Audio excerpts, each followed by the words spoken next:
Nous sommes à la Porte Dorée, devant le lac Daumesnil, où s'est tenue en 1931 une exposition coloniale qui a rassemblé 8 millions de visiteurs. Il y avait 110 hectares concernés, 20 bâtiments qui ont été spécialement construits pour l'occasion. Alors aujourd'hui, il en reste peu.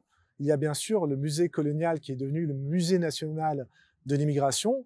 Il y a aussi cette sculpture, la sculpture d'Athéna, qui représente la France apportant la paix et la prospérité aux colonies, ou encore la grande pagode qu'on trouve au cœur du parc Daumesnil avec le plus grand Bouddha d'Europe.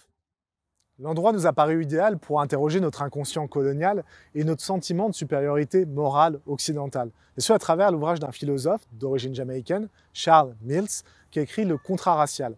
Il a été publié aux États-Unis en 1997 et traduit en France en 2023. Pour en parler, j'ai le plaisir de retrouver Hala. Salut Olivier. Salut Hala.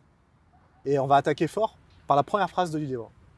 La première phrase du livre est la suivante. La suprématie blanche est un système politique jamais nommé qui a fait de l'État moderne ce qu'il est aujourd'hui. C'est un petit peu raciste comme discours, non? Tu trouves pas?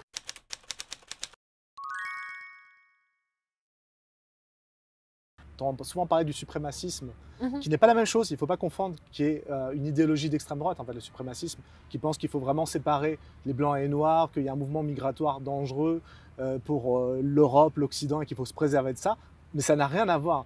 Ce qui veut dire par suprématie blanche que l'Europe s'est construite avec une mission civilisatrice. Elle a considéré qu'elle devait apporter ses lumières, son progrès au reste du monde, et donc elle est partie dans une conquête du monde pour le transformer avec ses propres valeurs. Sauf que le partage s'est fait de façon inégale. Qui en a bénéficié? Plutôt les Occidentaux. Les Blancs. Et là, on retombe sur nos pattes, on retrouve l'élément suprématie blanche, à ne pas confondre avec le suprémacisme, encore une fois. Tout ce que tu décris là me fait penser à tous les prétextes, on va dire, qui ont donné naissance à la colonisation et à l'esclavage.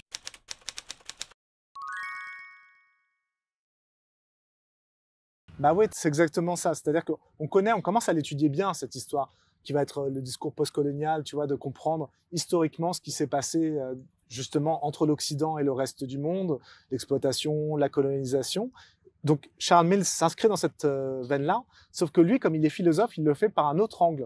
Lui, ce qu'il interroge véritablement, c'est le sentiment de supériorité morale de l'Occident, qui se traduit dans la philosophie, et notamment dans le monument intellectuel, conceptuel qu'a édifié l'Occident, c'est-à-dire le contrat social. Et lui, il va nous dire, en fait, le contrat social occulte une violence, une injustice originaire qu'il faut absolument voir et étudier. C'est ce qu'il va appeler d'ailleurs le contrat racial.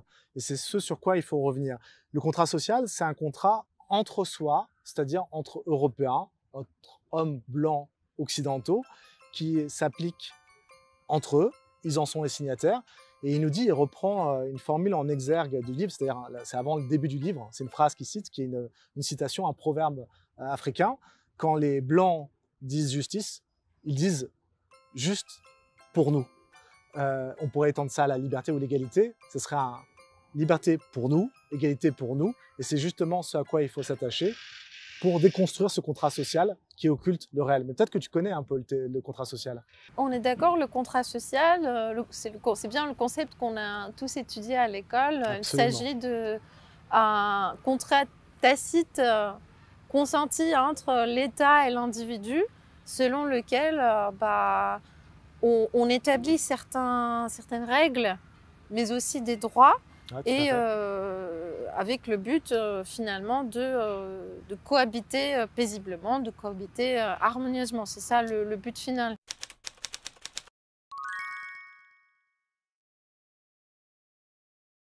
C'est absolument ça. Et c'est vrai que tu as plusieurs versions, on les a toutes étudiées. Tu vas avoir Locke, tu vas avoir Rousseau, tu vas avoir Hobbes. Ils racontent des récits des origines différentes. Mais par contre, là où il y a plus ou moins un accord, disons si on devait trouver un postulat commun, c'est dire que les hommes qui étaient libres et égaux dans l'état de nature, se sont rassemblés, se sont coordonnés pour créer un État, des institutions, des règles, des lois qui vont leur permettre de vivre en sécurité, de vivre en liberté, de protéger leurs propriétés. Et donc ce contrat social est souscrit entre des personnes qui ont le pouvoir réciproque de s'accorder. Donc il y a une véritable égalité. Sauf que dans cette réflexion sur le contrat social, c'est un contrat entre des hommes blancs, occidentaux, et que la question des minorités est passée sous Finalement, silence. tout le monde n'est pas pris en compte C'est ça, en dans fait, cette on en oublie conception. beaucoup. Hein. Oui, c'est un contrat qui est souscrit entre des hommes blancs, civilisés, érudits, et on oublie beaucoup le statut de minorité, d'invisibilisé. Alors ça peut être les femmes, ah tiens, on n'y a pas pensé, les noirs, les jaunes, les rouges, ils ne font pas partie de ce contrat social, ils ne font pas partie de cet entre-soi qui est signé donc entre des gens qui se ressemblent, mais là où c'est quelque peu pervers, si j'ose dire, c'est que non seulement c'est signé entre des gens qui se ressemblent, mais ça s'applique à l'ensemble de la population. C'est un contrat qui est souscrit pour quelques-uns, mais qui s'applique à tous. C'est exactement, pour reprendre une image historique qu'on connaît tous, la Seconde Guerre mondiale, avant la fin de la guerre. Je ne sais pas si tu te souviens de la conférence de Yalta, tu as étudié Bien ça sûr, aussi. oui. Il y avait Roosevelt, Staline, Staline et Churchill qui se rassemblent, qui se réunissent pour décider du sort du monde en fait. C'est ça. Ils disent voilà, la guerre est bientôt finie, on va gagner, et ben on va se partager les sphères d'influence. Et ben c'est ce qui se passe un petit peu entre cette Europe et cet Occident qui va bénéficier de ce partage du monde par le contrat social et le contrat social qui lui est rattaché. Et toutes les minorités qu'on vient de décrire en souffrent, elles en pâtissent, et elles vont récolter les miettes de ce contrat social en termes de liberté, d'expression, de droits civiques. Regarde toutes les luttes pour les droits civiques, les luttes pour les droits des femmes. Ça s'inscrit bien dans cette tendance-là où au départ, ces minorités bénéficiaient de peu de choses et il a fallu gagner les jalons pour essayer de rattraper un retard. Mais si je reviens un petit peu à ce que tu disais, qu'à Mills, justement, il a travaillé surtout sur le contrat racial. Oui. Étant donné qu'on parle de toutes ces minorités-là, pourquoi est-ce que Mills se focalise surtout sur le contrat racial et pas sans prendre en compte l'entièreté en fait, du spectre?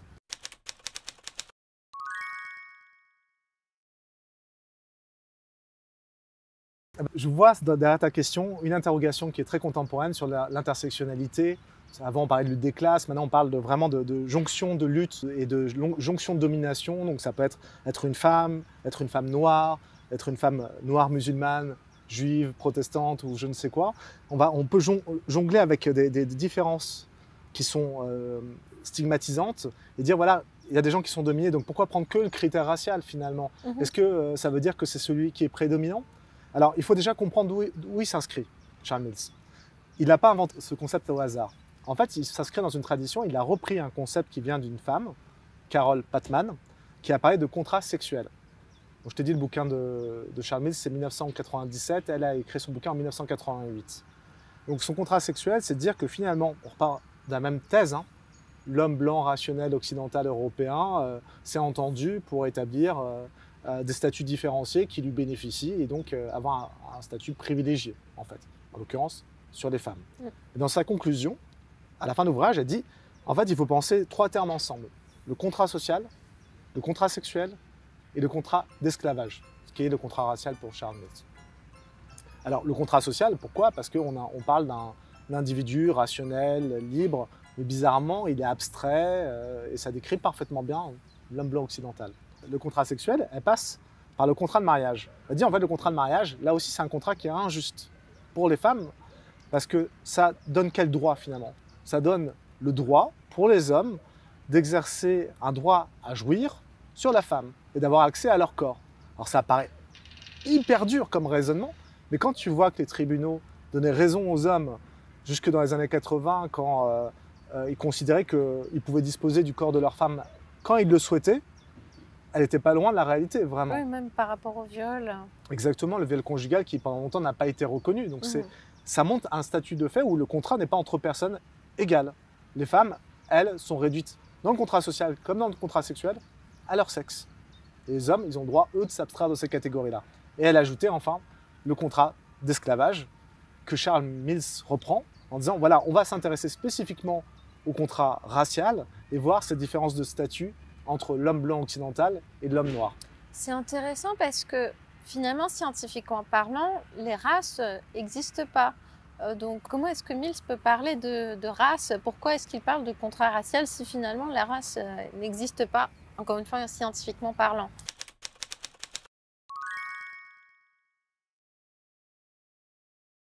Je voudrais préciser une chose, c'est que lui, il voit ça dans une histoire de la modernité. il ne vient pas chercher la race biologique en disant de tout temps. Voilà.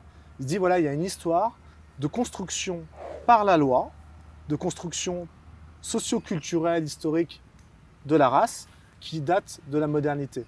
Donc peut-être qu'anthropologiquement, on pourrait revenir sur des différenciations sexuelles entre les hommes et les femmes, la division du travail et autres. Il lui dit, moi, la race m'intéresse comme critère pour penser la dynamique de la modernité. Et on peut prendre un autre ouvrage qui vient de paraître de Sylvie Laurent qui s'appelle Race et capitalisme, qui montre comment justement dans les temps modernes, à partir de Christophe Colomb, l'Occident s'est construit justement sur un mouvement inégalitaire entre le reste du monde et lui, qui lui a permis d'accumuler des richesses, l'accumulation financière, qui a permis son essor, son développement, même la révolution industrielle, même les arts, même le progrès technique, la science et autres. Donc le capitalisme et la race ont une histoire étroitement liée qui a permis de connaître la modernité telle qu'on la connaît. Mais l'Occident n'a pas voulu non plus faire cette histoire de prédation, parce que c'est vraiment un système de prédation, sans se donner des bons arguments moraux. Et depuis ces vagues de conquête, elle s'est construit tout un argumentaire, d'abord théologique, en disant nous sommes des chrétiens, nous allons christianiser le monde, et eux ce sont des païens, la parole de Dieu n'est pas venue jusqu'à eux, et à nous de la porter, pour ces peuples qui sont en retard sur nous, qui n'ont pas vu la lumière divine. Après l'argument théologique, il y a eu aussi l'argument des lumières. Nous sommes des êtres dotés de raison, face à des êtres qui sont des sauvages. Alors sauvage étymologiquement, ça veut dire ceux qui vivent dans la forêt. Donc l'état de nature contre l'état de culture, l'état de raison, qui crée une différence de statut. Nous sommes là pour les aider finalement parce qu'ils n'ont pas pu accéder aux lumières de l'esprit. Voilà. Donc tu as des évolutions dans le temps de la construction de cette dichotomie entre les autochtones, les indigènes et l'homme occidental. Et finalement, ça va venir se cristalliser derrière une catégorie qui va être presque une catégorie regroupant toutes les autres, le critère de la race. Et là où tu vois que c'est une construction intellectuelle et juridique, c'est que la race va permettre de regrouper toutes ces différences et elle est pratique parce que finalement, la race, c'est une forme de séparation radicale de l'autre en disant bah, si on n'a pas la même couleur, par exemple, demain, on n'aura toujours pas la même couleur. Alors que quelqu'un qui est païen, peut-être qu'on peut l'éduquer, le faire convertir. Oui. Voilà, grâce à la conversion, il peut rentrer dans la lumière de Dieu.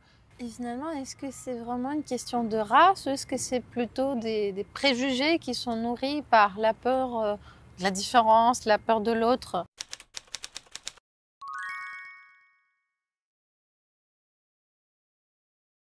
Oui, c'est sûr, on va être catégorique. Les blancs et les noirs n'existent pas en tant que catégorie ou race biologique. Mais ce que dénoncent certains aujourd'hui, c'est les effets de race. C'est-à-dire que même si les races n'existent pas au sens biologique, elles produisent des effets, des inégalités, des injustices de traitement, des différences de statut. En fait, les différences de race cherchent à justifier ou à consolider des différences de statut. Et le contrat social a une responsabilité là-dedans. Parce que dans le contrat social, il y avait une distinction qui était opérée entre l'état de nature et l'état de culture. Donc une segmentation là aussi. Et la fiction sur laquelle l'Occident et l'Europe proposent, c'est de se dire que nous sommes sortis de l'état de nature par la raison, par la rencontre de l'autre, et nous avons construit une humanité tournée vers le progrès. Quand on regarde les peuples qui ont été colonisés, on va se dire, tiens, regarde, on retrouve l'état de nature que nous, on a quitté, et eux n'ont pas été capables de le faire. Ils sont restés bloqués, coincés dans cet état, et rien ne pourra les aider à en sortir. Donc on est vraiment dans une scission de l'histoire qui va contribuer à créer ce discours sur les races. Ça me rappelle un petit peu ce que disait Sarkozy par rapport à l'homme africain qui n'est pas suffisamment rentré dans l'histoire. Alors ça c'est dingue, c'est vrai que c'est un discours qu'il avait prononcé à Dakar, qui avait fait très polémique à l'époque. Je ne pense pas qu'il y ait beaucoup de gens qui soutiennent ce type de discours. Par contre, ça révèle quelque chose de l'inconscient européen et du cadre cognitif dans lequel on est, justement sur cet inconscient racial. À travers ce discours, en fait, il y a l'idée que le racisé est hors sol. C'est un hors la loi, c'est un hors monde et c'est un hors histoire. Alors que nous-mêmes, occidentaux, nous sommes les sujets de l'histoire. Et puisque nous sommes les sujets, nous sommes des acteurs qui pouvons transformer le monde, on s'est accordé plusieurs types de droits sur ces populations autochtones. Déjà, s'approprier leurs terres. On a considéré qu'elles n'étaient pas vraiment propriétaires de leurs terres. C'était presque des chevaliers errants, des nomades, des squatteurs d'une terre qui était devant eux. Et on a considéré que premier arrivé, premier servi. C'est dingue parce que quand tu regardes le langage, quand on parle de Colomb, on dit la découverte de l'Amérique. Il y a des gens qui vivent là-bas. Comme s'il n'y avait personne là-bas, oui. C'est une terre qui n'est pas du tout vierge. Mais on considère que ce n'est pas les légitimes occupants de cette terre. Et d'ailleurs, ça ne nous a pas empêché justement de liquider 99%, alors j'ai dit 99, j'exagère un peu, 90% de la population locale, par les guerres, par les famines, par les maladies qui ont été apportées, et ça dans une relative impunité, tu vois. Donc appropriation du sol, parce que nous sommes les sujets de l'histoire, nous sommes les sujets du monde moderne, et donc on a tous les droits. Et appropriation des corps, c'est l'histoire de la traite des Noirs et de l'esclavage.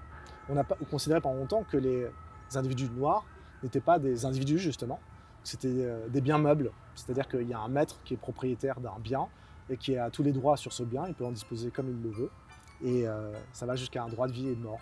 Donc voilà où on en est quand tu penses à cet individu racisé qui a été produit par l'inconscient colonial. Oui, mais je voudrais croire que l'appropriation des corps, bah voilà, c'est une époque révolue, ça a évolué depuis, ça a changé quand même. Ça a changé, mais c'est encore une fois une histoire d'inconscient. C'est-à-dire qu'après la colonisation, les colonisations, et même s'il y a eu des mouvements pour les droits civiques qui ont progressé, on a obtenu l'abolition de l'esclavage, par exemple pour les États-Unis en 1865, avec le 13e amendement de la Constitution. Il y a eu la fin de la ségrégation dans la continuation justement de l'abolition de l'esclavage. Ça c'est venu au XXe siècle, dans les années 60, avec la lutte pour les droits civiques. Donc on va vers le mieux. Pourtant, peut-être que cette idée raciale reste dans les têtes. Elle est vraiment implémentée dans nos têtes et elle passe aujourd'hui toujours sur cette idée du noir, donc pour Mills, qui serait hors du monde, hors du sol, hors la loi. On y reviendra tout à l'heure sur le hors la loi. Et qui serait réduit finalement à son essence corporelle. Le corps du noir est tout. On ne voit que ça. C'est une source de projection, de fantasme. On va se raconter que l'homme noir est soumis, là je parle de discours racistes, hein, bien entendu, l'homme noir est soumis à ses pulsions, l'homme noir est un meilleur sportif parce qu'il se plus haut que les blancs. Tu vois, des conneries comme ça qu'on va entendre, qui va faire qu'en fait on maintient une ligne de partage entre le corps blanc et le corps noir. Le corps noir, c'est ce qui va définir l'être du noir. Il en est réduit à ce corps-là qui trimballe partout, alors que le blanc, lui, va pouvoir s'élever jusqu'à la catégorie de l'universel. C'est ça le contrat social, c'est de dire je dépasse ma condition d'être situé dans le monde et d'être dans un corps pour dire je suis capable de penser abstraitement à moi, au monde, à mon environnement, à l'autre. En fait, je vais faire une boutade, mais le blanc ne pense à son corps que lorsqu'il est malade, alors que le noir, il y pense tout le temps. Et c'est ça la vraie ligne de démarcation qui continue à vivre, même si l'époque a changé et que les formes du racisme se sont transformées. Finalement, c'est comme si il y avait deux histoires de l'humanité parallèles qui s'écrivaient de façon parallèle.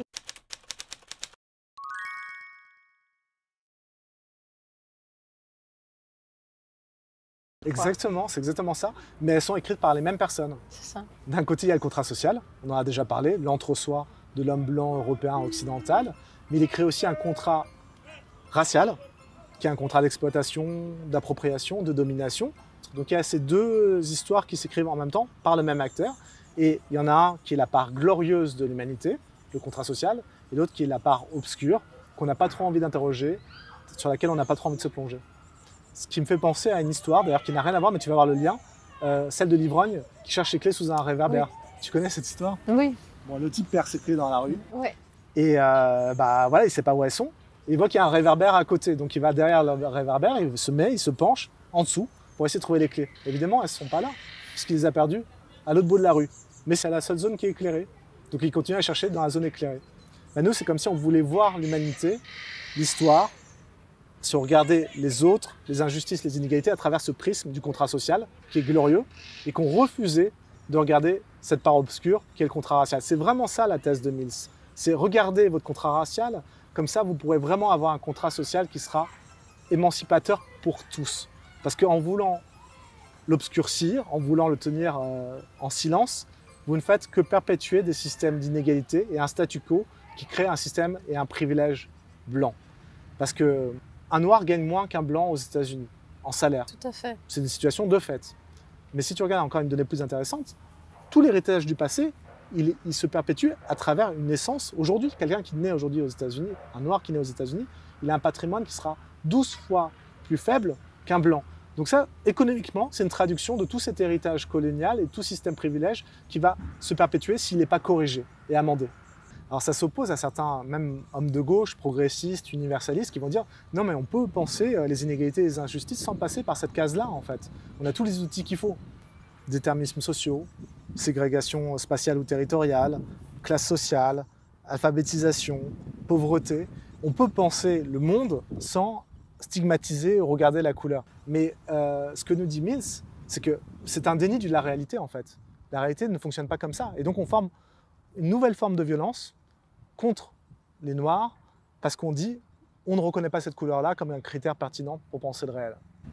Ça me fait penser à toutes les revendications du mouvement Black Lives Matter. Si on essayait de traduire toutes les vies noires ou des personnes noires comptent, qui a été lancé en Amérique du Nord.